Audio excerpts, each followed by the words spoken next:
Movie की starting scene में हमें एक फाउंडेशन को दिखाया जाता है जिन्होंने स्पेसशिप को स्पेस में भेजा होता है, लेकिन वापस आते वक्त वो स्पेसशिप जैसे ही अर्थ के ऑर्बिट में आता है तो उसमें आग लग जाती है और अर्थ में आकर वो स्पेसशिप क्रैश हो जाती है। उस स्पेसशिप में 4 सिम्बियूट भी थे। जब ये बात उस फाउंडेशन के लीडर को पता लगती है तो वो उन सिम्बियूट को पकड़ने के लिए वहाँ पर ऑफिसर्स को भेजता है। उन बॉक्सेस में 3 सिम्बियोट तो मौजूद होते हैं, लेकिन एक सिम्बियोट उस बॉक्स में नहीं होता है क्योंकि उस जीव ने एक लड़की के बॉडी पर कब्जा कर लिया होता है। उस सिम्बियोट ने पूरी तरह से उस लड़की की बॉडी को कंट्रोल कर लिया होता है। बाद में वो लड़की उसी फाउंडेशन की तरफ बढ़ने लगती है। इसके बाद ये सीन यहीं पर कट जाता है और अब हम एक शख्स को देखते हैं जिसका नाम एडी होता है। एडी के साथ एक शख्स भी होती है जो कि उसी कंपनी में एक लॉयर होती हैं। एडी पेशे से एक न्यूज रिपोर्टर होता है। वो अपने काम में बहुत ही माहिर होता है, जिस वजह से उसके बॉस भी उसके काम से काफी खुश थे। इसीलिए एडी के बॉस उसे एक काम सौंपते हैं।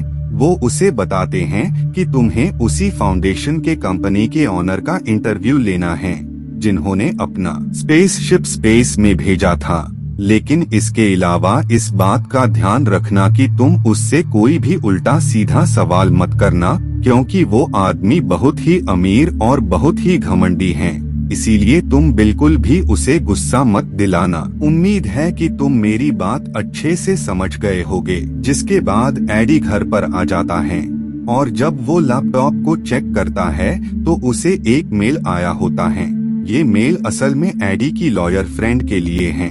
एडी जब उस मेल को पढ़ता है तो ये पता लगता है कि उस कंपनी का ऑनर अपने रिसर्च और एक्सपेरिमेंट के लिए इंसानों का यूज करने वाला है। उस एक्सपेरिमेंट की वजह से काफी सारे लोगों की जान का खतरा है, यहाँ तक कि उन सब की जान भी जा सकती है। हमें उस कंपनी के ऑनर को रोकना होगा, नहीं तो काफी सारे लोग मारे जाएंगे। नेक्स्ट डे हम एडी को देखते हैं जो कि इंटरव्यू लेने के लिए उसी फाउंडेशन के ऑनर के पास जाता है।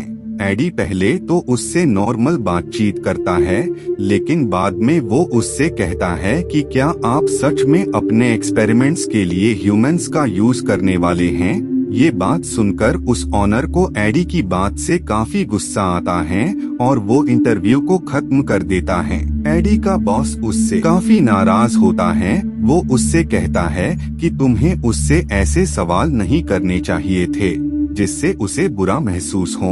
मैंने पहले ही तुम्हें इस बात से मना किया था, लेकिन तुमने मेरी बात नहीं मानी, इसीलिए मजबूरन मुझे तुम्हें जॉब से निकालना होगा। क्योंकि अगर मैंने ऐसा नहीं किया तो वो इंसान मुझ पर ही एक्शन ले लेगा। इधर हम उसी लॉयर को देखते हैं जिसे भी जॉब से निकाल दिया गया होता है क्योंकि उसके भी एडी के साथ लिंक्स होते हैं। इधर हम उसी फाउंडेशन के ऑनर को देखते हैं जो कि इस बार उस सिम्बियोट को एक रैबिट की बॉडी में एंटर करा रहा होता है।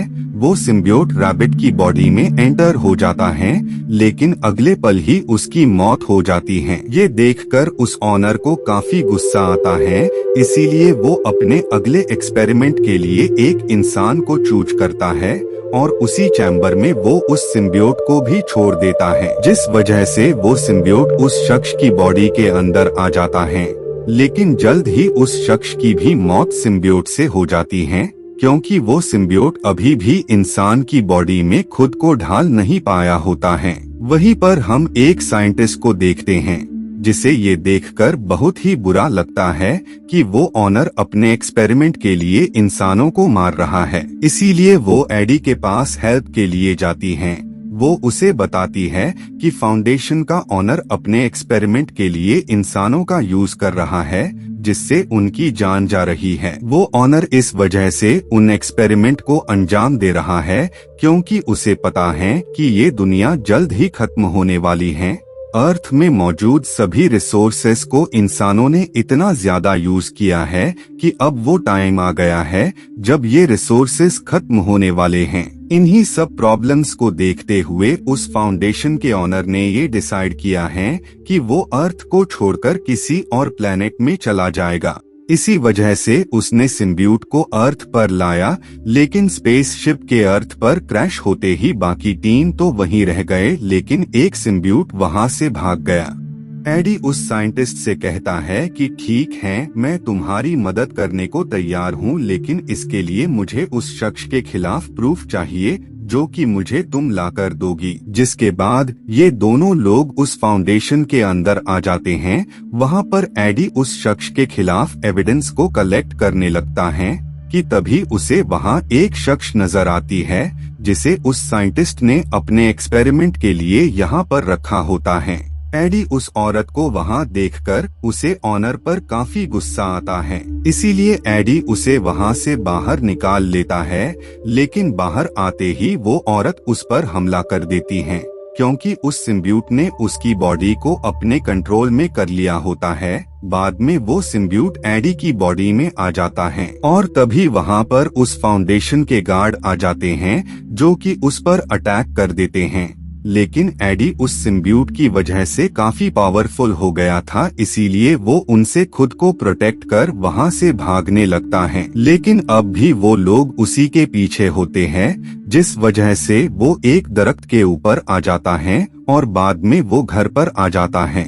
उसे काफी प्यास लगने लगती है और साथ ही उसे काफी भूख भी लगने लगती है, जिस वजह से वो काफी सारे सामान को खाने लगता है। लेकिन ये सब खाकर भी उसकी भूख शांत नहीं हो रही होती है और बाद में एडी को वोमिटिंग हो जाती है। एडी को यहाँ कुछ भी समझ नहीं आ रहा होता है कि उस सिम्बियूट के उसकी बॉडी में एंटर होते ही उसमें इतने सारे बदलाव क्यों आ रहे हैं। इसीलिए वो उस लॉयर से हेल्प मांगता है और उसे सारी बात बता देता है। तभी वो वहाँ पर सभी लोगों के प्लेट्स से खाने को छीनकर खाने लगता है। वहाँ पर मौजूद किसी भी शख्स को ये देखकर कुछ भी समझ नहीं आ रहा होता है।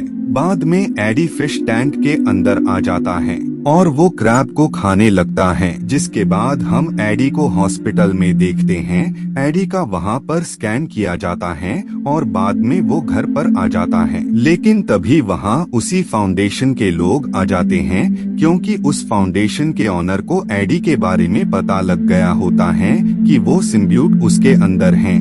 तभी वो लोग एडी को पकड़ने वाले होते हैं, लेकिन तभी उसकी बॉडी में मौजूद सिम्बियूट यानी वेनम उन लोगों पर अटैक कर देता है और बाद में वो ग्लास तोड़कर वहां से भागने लगता है। लेकिन अब भी उस फाउंडेशन के लोग उसका पीछा कर रहे होते हैं। इधर हम उसी फाउंडेशन के ऑनर को देखते हैं जो कि अपने ड्रोन्स की हेल्प से सब कुछ देख पा रहा होता है। ये सब देखकर वो काफी ज्यादा खुश हो जाता है, क्योंकि उसके काफी कोशिशों के बाद आखिरकार उसका एक्सपेरिमेंट कामयाब हो गया होता है। तभी एडी की बाइक स्लिप कर जाती है और वो बाइक से नीचे गिर जाता है, जिससे उसकी सारी हड्डियां टूट जाती हैं। लेकिन जल्द ही एडी वापस से रिकवर हो जाता है, क्योंकि उसकी बॉडी में वेनम मौजूद होता है। तभी वेनम एडी की बॉडी से बाहर आ जाता है और वो उन सब लोगों को मारने लगता है, जिसके बाद वो पानी में कूद जाता है और वो दूसरी जगह वहाँ से बाहर निकलता है। वेनम एडी को बताता है कि वो अर्थ के बाहर किसी दूसरे प्लेनेट से यहाँ पर आया है, लेकिन मैं अकेला नहीं हूँ, मेरे साथ और भी 3 सिम्बियूट हैं। एडी उससे कहता है कि तुम धरती के लोगों के लिए खतरा हो, इसीलिए मैं तुम्हें तुम्हारे ग्रह पर वापस से भेज दूंगा, जिस बात पर वेनम भी अग्री हो जाता है। जिसके बाद वेनम एडी को वहाँ पर ले आता है जहाँ पर एडी जॉब किया करता था। एडी उस ऑनर के खिलाफ सारे प्रूफ को रख रहा होता है, लेकिन तभी वहाँ पर उसी फाउंडेशन के लोग आ जाते हैं, जिस वजह से वेनम एडी की बॉडी से बाहर आ जाता है और वो उस पर अटैक कर देता है। तभी उसे वो लॉयर भी देख लेती है जो कि पहले भी उसका इलाज कराने उसे हॉस्पिटल ले गई थी। एडी उसे बताता है कि ये वेनम है, ये तुम्हें बिल्कुल भी नुकसान नहीं पहुँचाएगा, लेकिन मैं इससे छुटकारा पाना चाहता हूँ, क्योंकि ये किसी को भी मार देता है। जिस वजह से वो शख्स एडी के साथ हॉस्पिटल आ जाती हैं। वहाँ पर एडी को एक रूम में लाया जाता है और वापस से उसकी बॉडी को स्कैन किया जाता है, जिस वजह से वेनम उसकी बॉडी से बाहर आ जाता है। वेनम के बाहर आते ही एडी को काफी अच्छा महसूस होने लगता है, लेकिन तभी वहां उसी फाउंडेशन के लोग आ जाते हैं जो कि एडी को पकड़कर उसी ऑनर के पास लाते हैं। उस फाउंडेशन का ऑनर एडी से कहता है कि वेनम को मुझे सौंप दो, जिस बात पर एडी उसे बताता है कि तुमने काफी देर कर दी क्योंकि कुछ टाइम पहले ही वेनम ने मेरी बॉडी को छोड़ दिया। एडी की बात सुनकर उसे काफी गुस्सा आता है और वो भी एडी की तरह एक सिम्बियूट में बदल जाता है। दरअसल उस फाउंडेशन के अंदर वो सिम्बियूट एक बच्ची से होकर उसकी बॉडी में आया होता है। अब क्योंकि एडी की बॉडी में वेनम नहीं होता है, जिस वजह से एडी उसके किसी काम का नहीं था, इसीलिए वो एडी को जान से मारने का कहता है। वो लोग एडी को लेकर फॉरेस्ट में आ जाते हैं ताकि वो लोग उसे मार सकें, लेकिन तभी वहाँ वेनम आ जाता है जो कि उन सबको मार देता है और वो किसी और के अंदर नहीं बल्कि उसी लॉयर के अंदर होता है। बाद में वेनम उस शख्स की बॉडी से एडी की बॉडी में आ जाता है। इधर हम उसी फाउंडेशन के ऑनर को देखते हैं जो कि और भी सिम्बियूट को अर्थ पर लाना चाहता था, जिस वजह से वो स्पेस में एक और स्पेसशिप भेजने वाला था, लेकिन वहाँ पर मौजूद साइंटिस्ट उसका विरोध करने लगते हैं। ये देखकर उसे काफी गुस्सा आता है, जिस वजह से वो दोबारा से सिम्बियूट में बदल जाता है और वो उन सब लोगों पर अटैक कर उन्हें मार देता है। लेकिन तभी वहाँ उसे रोकने वेनम आ जाता है जो कि उस पर अटैक कर देता है, जिसके बाद ही उन दोनों के दरमियान फाइट स्टार्ट हो जाती है।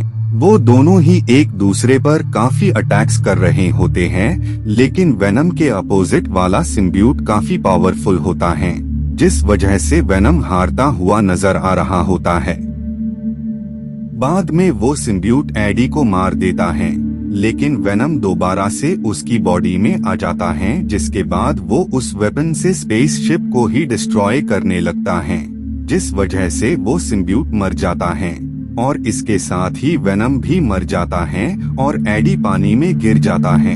इसके बाद हम एडी और उसी लॉयर को देखते हैं। वो शख्स एडी से कहती है कि क्या वेनम अभी भी तुम्हारी बॉडी में है, जिस पर एडी उसे इनकार कर देता है और बाद में वो वेनम से बातें करने लगता है, यानी वेनम अभी भी अलाइव होता है। मूवी के पोस्ट क्रेडिट सीन में हम एडी को देखते हैं जो कि एक खतरनाक और पागल सीरियल किलर का इंटरव्यू लेने जाता है और इसी के साथ ये मूवी यहीं पर एंड हो जाती है। Thank you so much for watching.